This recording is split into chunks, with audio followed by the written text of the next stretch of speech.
Per pastaruosius 50 metų po tokio sprendimo, kokį ką tik priėmė galingiausi pasaulio bankininkai, tai yra pradėti palūkanų mažinimo ciklą, vienas akcijų rinkos sektorius istoriškai aplenkdavo visus kitus. Ir net tai ne visų gerbiamos ir mylimos technologijų akcijos. Šis sprendimas tiesiogiai veikia pinigų kainą visame pasaulyje nuo jūsų būsto paskolos iki kavos puodelio kainos. Ir jisai sukuria progą, kurią protingi investuotojai naudojasi. Nesvarbu, ar tik planuojate pirkti savo pirmąją akciją, arba jeigu neturite visą investicijų portfelį, šiame video ir nukeliavę į mano esminį portfelį paspaudę nuorodos aprašyme pasisemsite gal net ne vienos investavimo idėjos, tai žiūrėkite video iki galo, nepamirškite like mygtuko ir pradedam. Kodėl viso pasaulio investuotojai nuo Wall Street vilkų iki paprastų investuotojų taip įdėmiai klauso Jeromo Powello kalbų? Nes jo pasakyti keli žodžiai lemia, ar jūsų investicijos kils ar kris.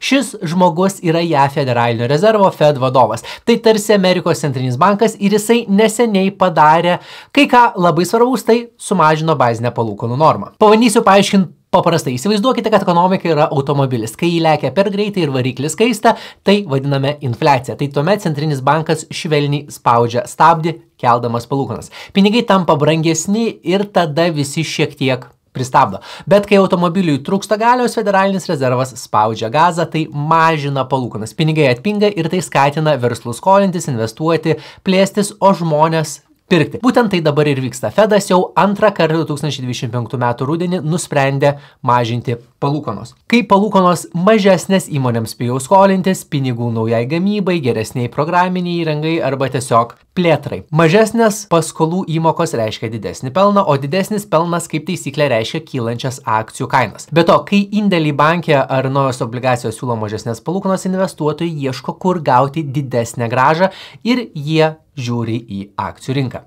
Tai didesnė paklausa, aukštesnė kaina. Istorija nesikartoja, bet jį dažnai rimuojasi ir kai kalbame apie palūkanų mažinimą, istorijos knygose yra labai aiškus nugalėtojai. Pirmiausia, finansų sektorius. Tyrimai rodo, kad per 6 mėnesius po palūkanų sumažinimo finansų sektorius vidutiniškai paaugo 7,3%, aplenkdamas bendrą rinką. Logika paprasta, kai skolinimasis pinga, daugiau žmonių ir įmonių ima paskolas. Didesnis paskolų kiekis kompensuoja mažesnę maržą. Antra, technologijų ir kitos augimo akcijos. Šioms įmonėms, kurios didžiąją dalį savo vertės mato ateities pelnuose, pigus pinigai dabar yra kaip trąšos augimui, o technologijų gigantų, manau, tikrai būsite girdėję, pavyzdžiui, Tesla, Palantir, Google ir panašiai. Ir trečia, sektorius, tai mano asmeninis favoritas, tai nekilnojamas turtas. Įsivaizduokite verslą, kuris uždirba pinigus iš skirtumo tarp to, kiek moka už pasiskolintus pinigus ir to, kiek gauna už paskolintus pinigus. Būtent tai ir daro hipotekos nekilnojamo turto trestai arba trumpiau M-reitai. Kai palūkanos krenta, jų verslo modelis tiesiog sužydi. Jie skolinasi pinigus trumpam laikotarpiui už mažas kintančias palūkanas, o perka ilgalaikės būsto paskolas, kurios moka didesnės fiksuotas palūkanas. Kai centrinis bankas sumažina palūkanas, jų skolinimasi kaina krenta, o pajamos iš turimų paskolų ne. Ir didesnis pelnas virsta didesniais dividendais akcininkams. Bet čia slypi ir svarbiausias niuansas. Istorija rodo, kad reitų sėkmė po palūkanų karpimo labai priklauso nuo ekonominės būklės. Jeigu ekonomika išvengia recesijas, ko ir siekia Fedas, mažinamas palūkanas per 12 mėnesių nuo mažinimo reitai istoriškai atneždavo plius minus 16% grąžą.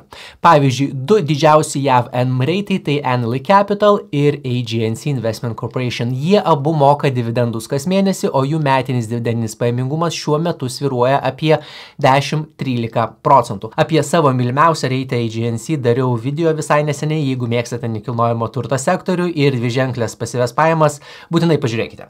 Taigi, kol finansų pasaulis analizuoja kiekvieną centrinio banko žodį, istorija mums rodo aišku žemėlapį, tai stebėkite finansų, technologijų ir ypač nekilnojamo turto sektorius, jų sėkmė yra tiesiogiai susijusi su pigių pinigų kaina. Ir jeigu tikit, kad istorija kartosis ir siekite iš to pasipelnyti, pats akcijų įsigijimas yra labai paprastas. Atsidarome savo vertybinių popierių brokerio programėlę, aš naudoju Freedom 24, paieškoje rašom norimos pirkti kompanijos pavadinimą, ar tai būtų Palantir ar Tesla, ar mano prieš tai minėtas mėgstamas AGNC, suvedam tikerį arba pavadinimą, pasirenkam, spaudžiam priekybą, Paskutinė žinoma kaina buvo $10.07 už vieną akciją, kai filmuoju šį video, JAV akcijų birža dar yra neatsidariusi. Suvedu, kiek noriu pirkti akcijų, pavyzdžiui, 50. Man iškart parodys, kad suinvestuosiu $503.50. Spaudžiu pateikti pirkimo nurodymą ir matau, kad 50 akcijų užsakymas bus po $10.07. Šitas pirkimas kainuos fiksuota 2 eurų mokestį ir 2 centų už kiekvieną perkamą akciją, tai dar plus 1 euras, viso 3 eurai.